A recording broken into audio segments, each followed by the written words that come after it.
નમસ્કાર મિત્રો, હૈયું કંપાવી દે તેવી સુંદર વાર્તા એકવાર મિત્રો અંત સુધી જરૂરથી સાંભળો. સુંદરવન નામનું એક વન હતું. એમાં જાત જાતના પક્ષીઓ અને પ્રાણીઓ રહેતા હતા. એમાં ઘટાદાર ઝાડ નીચે બખોલમાં ઝીલમિલ નામની એક ખિચકોલી રહેતી હતી. તેના ઘરમાં 3 નાના બાળકો અને ઘરડી માતા હતી.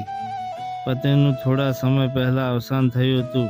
પતિના ગયા બાદ બધી જવાબદારી ઝીલમિલ ઉપર આવી ગઈ હતી. ઝીલમિલ એકલી છે, તેને મદદ કરવી પડશે અને તો તેની અને તેમના પરિવારની જવાબદારી નિભાવવી પડશે એવું વિચારીને સગા વહાલાએ મોં ફેરવી લીધા હતા. લોકોના આવા બદલાવ વર્તનથી ઝીલમિલ અને તેમની માતાને ખૂબ જ દુઃખ થતું હતું.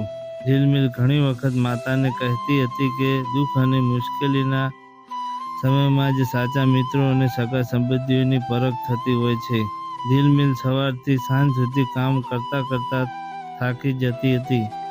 તેની કમર દુખવા લાગતી, પરંતુ કોને પડી હોય કે તેની વેદના સાંભળે. તેમ છતાં ઝીલમિલ બીજાઓના કામ કરવા માટે પણ તૈયાર રહેતી હતી. લોકો જરૂર હોય ત્યારે ઝીલમિલની મદદ લેતા, ખચકાતા નહીં. ઝીલમિલ પણ હસતા હસતા સૌને મદદ કરતી. ઝીલમિલના બાળકો તેને અવારનવાર કહેતા કે મમ્મી, બધા તારા ભોળપણનો ફાયદો ઉઠાવે છે.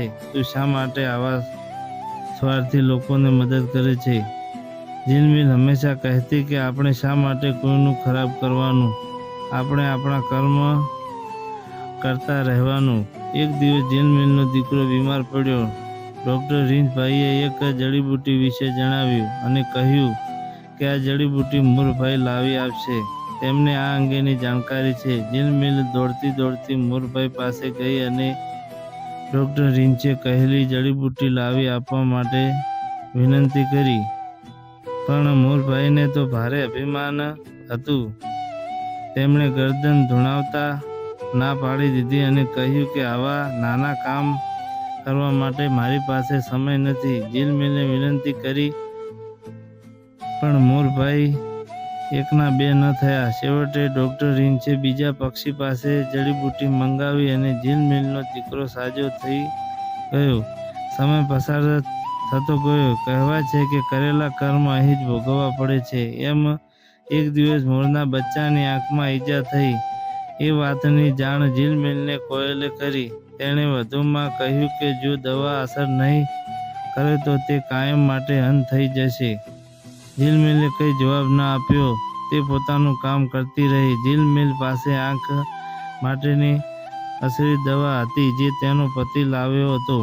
ઝીલમિલે રાત્રે સૂતા સૂતા વિચાર્યું કે સંતાનો મારા હોય કે મોરના, બધા સરખા છે. સવારે મોરના ઘરે જઈને તેને દવા આપી આવીશ. સવારે ઉઠીને દવા લઈને મોરને ત્યાં જતી જ હતી. ત્યાં મોર સામેથી આવ્યો અને ઝીલમિલના પગે પડી ગયો.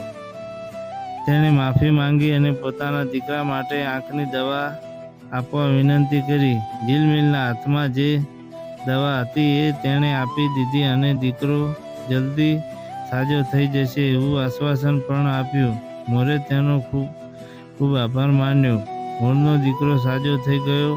મોર તો પક્ષીઓનો રાજા હતો. તેણે બધા પક્ષીઓને બોલાવ્યા અને ઝીલમિલનું સ્વાગત કર્યું. એ પછી જંગલના બધા લોકો ઝીલમિલ સાથે પ્રેમથી વર્તવા લાગ્યા.